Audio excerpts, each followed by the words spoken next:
नमस्कार साथियों।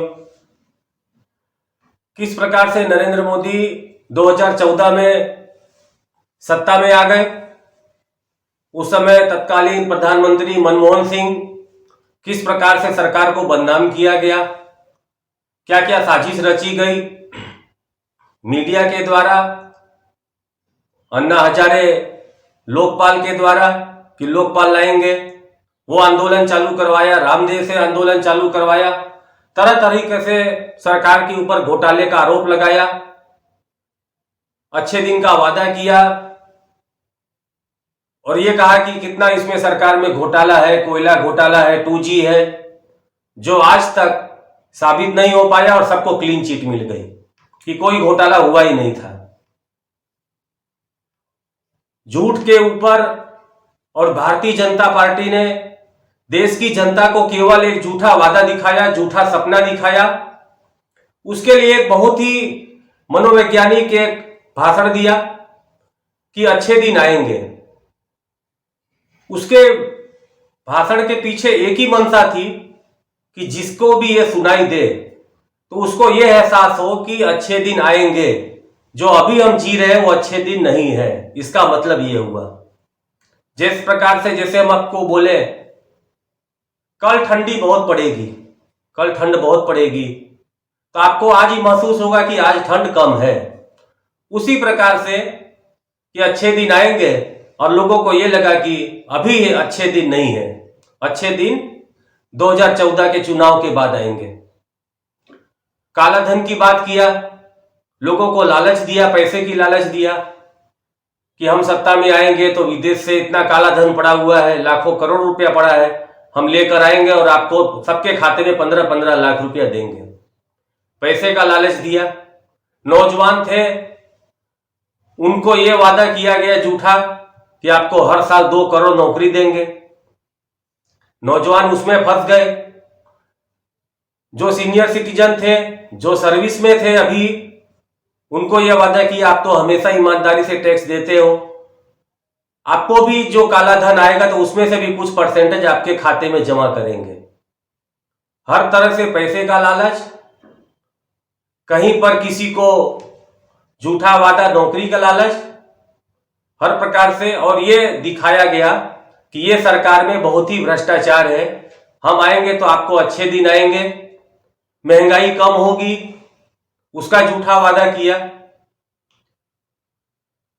रामदेव जो भारतीय जनता पार्टी के एजेंट थे, उसके द्वारा प्रचार करवाया गया कि आपको 35 रुपया लीटर पेट्रोल मिलेगा। उसने घूम घूम कर चिल्लाया कि 35 रुपया पेट्रोल मिलेगा, टैक्स नहीं देना पड़ेगा आपको। लोग लालच में आ गए एक बार कि किस प्रकार से चलो एक मौका देते हैं, क्या होता है। और वो भारतीय जनता पार्टी सत्ता में बैठ गई। बैठने के बाद हुआ क्या? हुआ ये कि महंगाई चरम सीमा पर, पेट्रोल 100 रुपया से ऊपर, गैस सिलेंडर 1000 रुपया ऊपर, नौकरी थी नहीं, दे नहीं पाए इन लोग। जो थी नौकरी, वो नौकरी लोगों की जाने लगी। भारत सरकार की नाकामी के कारण उनकी कोई भी योजना सफल नहीं हुई। वो आने के बाद केवल अपना नाम करने के लिए गलत सलत फैसला बिना सोचे समझे लेने लगे। जीएसटी लाए, जीएसटी में भी पूरा उद्योग चौपट हो गया, अर्थव्यवस्था चौपट हो गई। उसके बाद इन लोगों ने नोटबंदी लाया। नोटबंदी में भी ऐसा ही हुआ, बोले काला धन आएगा, आप लाइन में लग जाइए, लोगों को आश्वासन दिया, झूठा आश्वासन दिया। उससे भी देश की अर्थव्यवस्था टूट गई, जीडीपी नीचे गई, लोग दर दर की ठोकरें खाने लगे, अपना खुद का पैसा के लिए लाइन में लगे, सैकड़ों लोगों की मृत्यु हो गई। लेकिन सरकार को कुछ पड़ी नहीं थी। इनकी योजना यही थी कि काला धन को व्हाइट में कैसे करें। उन्होंने अपने मित्रों का काला धन को व्हाइट कर दिया। जनता ये सोची कि इसमें कोई बड़े उद्योगपति है, उनका पैसा जो है सब बाहर आएगा। उस समय भी इन लोगों ने यही बोला कि आपको इससे लाभ होगा। जनता फिर फंसी, लाइन में लगी, मरे भी लोग और उन्होंने उसका भी लाभ उठाया। समय समय पर इनकी एक भी योजना सफल नहीं हुई। इन्होंने जहां भी हाथ डाला वहां का सत्यानाश कर दिया। कोरोना आया, पूरे देश में केवल 500 केस थे तो लॉकडाउन कर दिया। लॉकडाउन 1, 2, 3, 4 करके लोगों को बंद कर दिया घरों में। लोग खाने बिना मर रहे थे, लोगों को घर जाना था, लोग नहीं जा पा रहे थे, बाहर निकले तो डंडा मारे। इस प्रकार से इन लोगों ने क्रूर शासन किया। कांग्रेस की सरकार ने उनको घर पहुंचाने के लिए बसों का इंतजाम किया तो वो बसों को रोका गया। जो भी मदद करता था वो इनका दुश्मन हो जाता था। इस प्रकार से इन लोगों ने केवल व्यवहार किया। जब 90,000 अभी पिछले दिनों में एक दिन में केस आए थे तो प्रधानमंत्री मोदी को पंजाब में एक बड़ी रैली करनी थी। रैली करने के लिए गए, सभा में कोई आया नहीं तो वापस आकर बोले कि मेरी जान बच गई, सुरक्षा कारणों से मैं वापस आ गया। इनका उद्देश्य केवल एक ही है, केवल एक ही उद्देश्य है कि कैसे ये चुनाव जीते। इनका सारी योजनाएं एक ही प्रकार की होती है कि किस प्रकार से सत्ता में बने रहें, किस प्रकार से लोगों को झूठ बोले, नफरत फैलाए, आपस में फूट डालो, राज करो। उसी हिसाब से ये लगातार चलते जा रहे हैं। लगातार समाज में कोई हेट स्पीच देता है, नफरत की बात करता है तो सरकार मौन रहती है, प्रधानमंत्री मोदी उसका नाम लेने के लिए तैयार नहीं है, तुरंत अपना कान बंद कर लेते हैं। उनको मालूम ही है कि नफरत की फसल पर ही उनकी वोट की राजनीति तैयार होती है। उनको वोट तभी मिलेगा जब जितना समाज में नफरत फैलेगी तो भारतीय जनता पार्टी का कीचड़ में कमल उगेगा। इसीलिए वो नफरत को ज्यादा से ज्यादा फैलाते हैं।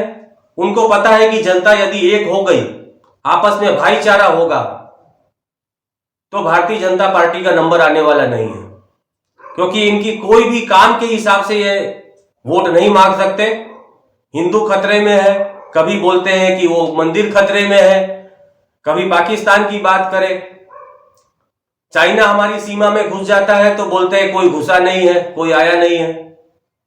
केवल लोगों को गुमराह करना, सच्चाई को छिपाना और पूरी की पूरी मीडिया को मैनेज करके वाहवाही करवाना, मीडिया को ज्यादा से ज्यादा सरकारी विज्ञापन देना, और जो मीडिया सरकार से सवाल करे उसके खिलाफ अलग अलग प्रकार की ईडी की रेड पड़े। जो विपक्ष के नेता सरकार से सवाल करे उसके ऊपर रेड पड़े, और सरकार से जो भी सवाल करे तो उसके खिलाफ एक ऐसा माहौल बनाया जाता है कि ये देशद्रोही है। जनता हो या विपक्ष हो, प्रधानमंत्री का खुद का विरोध नहीं करते, वो उनकी बनाई हुई नीतियों का विरोध करते हैं। प्रधानमंत्री का सभी सम्मान करते हैं, आपकी बनाई हुई नीति का विरोध होता है, किसान करते हो, नौजवान करते हो या कोई भी करता हो, और नीति की विरोध तो होगा ही होगा।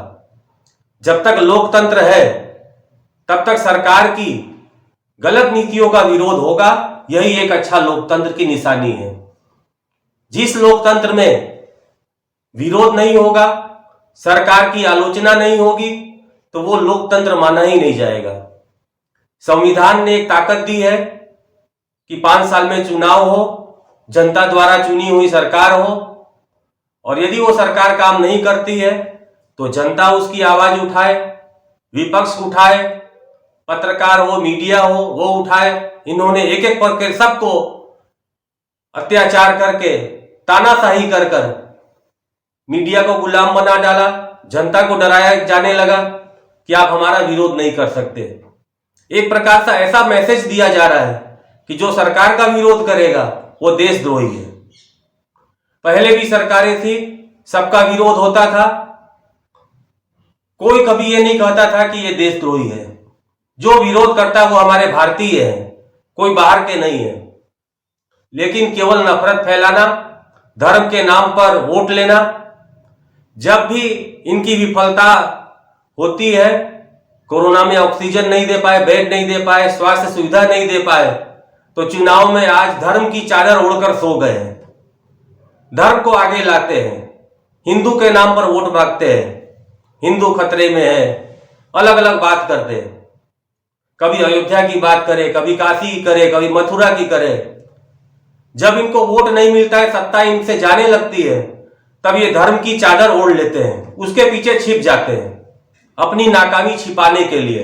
लेकिन जनता समझ चुकी है, इस बार इन लोगों की चादर जनता खुद खींच डालेगी और इनका असली चेहरा बाहर आ जाएगा कि ये इनकी नाकामी, इनका चेहरा बाहर आते ही दिखाई देगा कि इनकी नाकामी यही है। इन्होंने कोई काम किया नहीं है, जनता के लिए कोई काम नहीं किया है, केवल काम किया है तो उद्योगपति के लिए किया है। केवल उद्योगपतियों को कौड़ियों के दाम पर सरकारी संस्थानों को बेच देना, उनको मुफ्त में दे देना जमीन, ये काम किया है। और गरीब कोई अपनी आवाज उठाए तो उसको डंडा दिखाया जाता है, उसको डर दिखाया जाता है, या तो उसके ऊपर ऐसा ऐसा किया जाता है कि ईडी की रेड होगी, डराया जाएगा, धमकाया जाएगा और यहां तक कहा जाएगा कि ये देशद्रोही है। आपने देखा किस प्रकार से सरकारी संपत्तियों को, रेलवे हो, एयरपोर्ट हो, बीएसएनएल हो, रोड हो, पोर्ट हो, सभी जो फायदे में भी कंपनियां थी सबको एक एक करके बेचते जा रहे हैं। ईस्ट इंडिया कंपनी की तरह ये देश को प्राइवेट करना चाह रहे हैं। पूरा पूरा केवल उद्योगपति के हाथ में आ जाएगा राज, और सरकार उसके साथ ये बैठकर गठबंधन कर कर उद्योगपति के साथ जनता के ऊपर राज करेगी।